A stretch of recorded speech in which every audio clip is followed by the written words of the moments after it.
Je vais vous expliquer pourquoi le mochi glacé, ce dessert traditionnel soi-disant japonais que tout le monde adore, n'existe pas. Je m'appelle Tomomi, je viens du Japon, je suis pâtissière. Tu t'y connais en mochi? Mochi, oui, j'y connais. Pour moi, c'est pas ça. Ça a l'air Yukimi Daifuku. Daifuku, c'est un gâteau japonais traditionnel qui a pâte de riz autour de confit haricot rouge. Et le mot Yukimi veut dire « regarde la neige ». C'est bien le nom mochi, très bien pour les Français. Au Japon, quand on parle de mochi, on parle de ça. D'accord, rien à voir. On va voir comment ça se mange un peu plus tard, mais d'abord... Tu peux me montrer comment on fait un Yukimi Daifuku? Bien sûr. Je prends un boule de glace et je mets à côté dans le congélateur le temps que ça durcisse. Pâte de haricot rouge, de la glace est dure maintenant.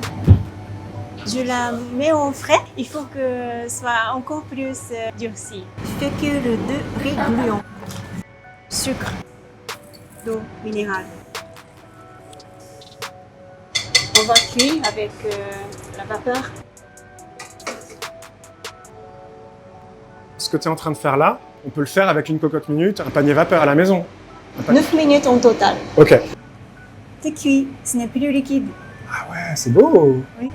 Verse sur le tapis de fécule de riz gluant. Tu fais de petites boules de 45 grammes.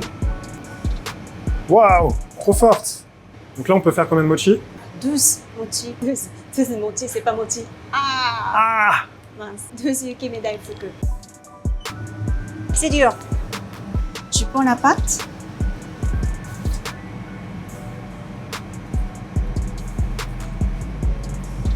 Il est prêt à être mangé? Pas tout à fait. C'est mieux de mettre ça dans votre frigo pendant 5-10 minutes. Ça, c'est mon Yukimi Daifuku fait maison. Ça, c'est ce que Picard appelle mochi glacé. Et donc, le vrai mochi...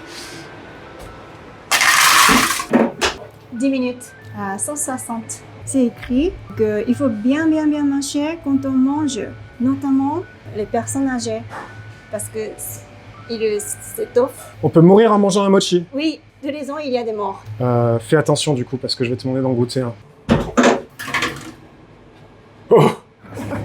C'est quoi ce truc? Le mochi, en général, c'est quelque chose de gluant et moelleux. C'est ça la signification de mochi. Vraiment mochi comme les yeux des enfants. Mochi, c'est ça. Normalement, on mange en nouvel an avec feuilles d'algues. On tombe dans la sauce soja.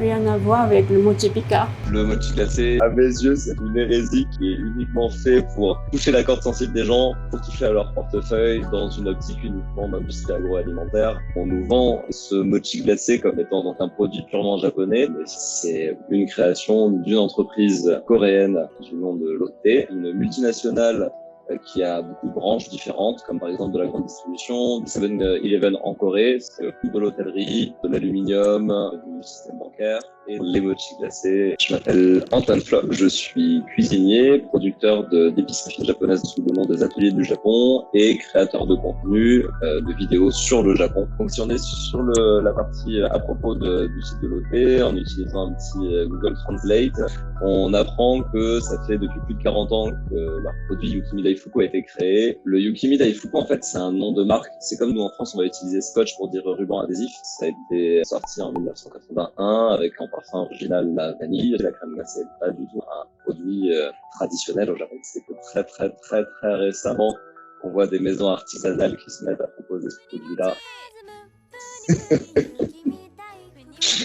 Ça me fait flipper tellement c'est absurde le fait d'avoir un mochi qui fait 6 km de long comme ça. C'est une chimère qui vient de nulle part uniquement pour faire de l'oseille. Très clairement. En France, on trouve très difficilement le produit original avec de la glace à la vanille à l'intérieur. Je pense simplement que chez nous, c'est pas du tout assez exotique et qu'on va surtout retrouver du yuzu, du matcha et un des plus courants qu'on trouve finalement, c'est sésame noir. Il a tellement de succès que quand je suis retourné faire les courses chez Picard pour la suite de cette vidéo... Il est en rupture à l'entrepôt. Il est très bien, celui qui parle le plus. Le sésame en particulier? ここがどこよりも大好きだ Ah, c'est intense, ça. Personnellement, je vais pas pleurer pour un mochi glacé, mais Mais vous allez voir que Thierry Marx, lui, s'apprête à être plutôt ému. Dites-moi, vous y connaissez en mochi? Mochi, oui, Japon, période de l'année, plutôt des fêtes de fin d'année d'ailleurs. Pâte de riz élastique, c'est surtout un jeu de texture. Ok, et en mochi glacé, vous y connaissez? Beaucoup moins, toujours déçu, produit très industrialisé.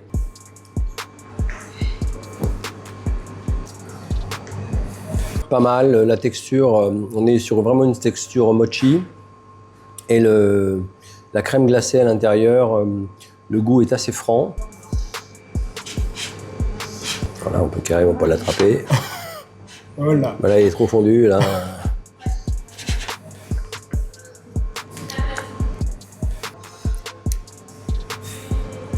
La pâte de mochi est pas mal, élastique mais pas trop. C'est-à-dire qu'elle se coupe à la mastication, ce qui lui donne un petit confort de dégustation qui est plutôt sympa. Allez-y.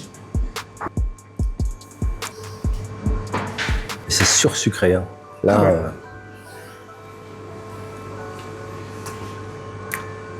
Ouais.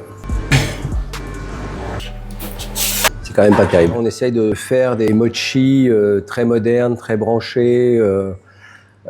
Bon, bah, c'est pas moi l'esprit du mochi que je connais. Donc. Ah. Bah oui, c'est bien ce que je craignais. Mais il n'y a rien d'authentique là-dedans. Mais c'est du marketing, hein, on est d'accord. De toute façon, tout ce qui est aujourd'hui issu d'un produit qui devrait être japonais, même s'il ne l'est pas, il faudrait qu'on rampe. Bah non. Bon, de toute façon, on va pas faire une thèse sur le mochi. Hein. Merci. Allez. Thierry, j'ai pas fini. J'ai pas fini, parce que là, c'est des tas de merde comme ça. Pas très intéressant. Celui que vous avez trouvé le moins mauvais, finalement, c'est une boîte que j'ai achetée chez Lidl. C'est le moins cher. Ouais. 3,99 € la boîte de 6. Ça revient à 19 € le kilo. Celui que vous avez classé numéro 2, c'est vendu chez Monoprix. Ouais. Exkimochi. 34,39 € le kilo. 5,73 € les 6. Mais aujourd'hui, se faire refourguer des trucs qui n'ont pas une existence de naissance au Japon, si ce n'est la pâte autour, parce qu'on vous l'aura fourré à je ne sais quoi. L'original vaut peut-être mieux que la copie, quoi. Dans la première séquence, j'étais avec une pâtissière japonaise. Elle m'a fait sa version de ce qu'elle appelle, non pas le mochi glacé, mais le Yukimi Daifuku. C'est celui-là. Très bien. Bon, vous ne l'avez pas aimé, mais je dois quand même vous avouer, merci Thierry, Voilà, merci à vous. que même s'il est un tout petit peu sucré, il est quand même très très bon.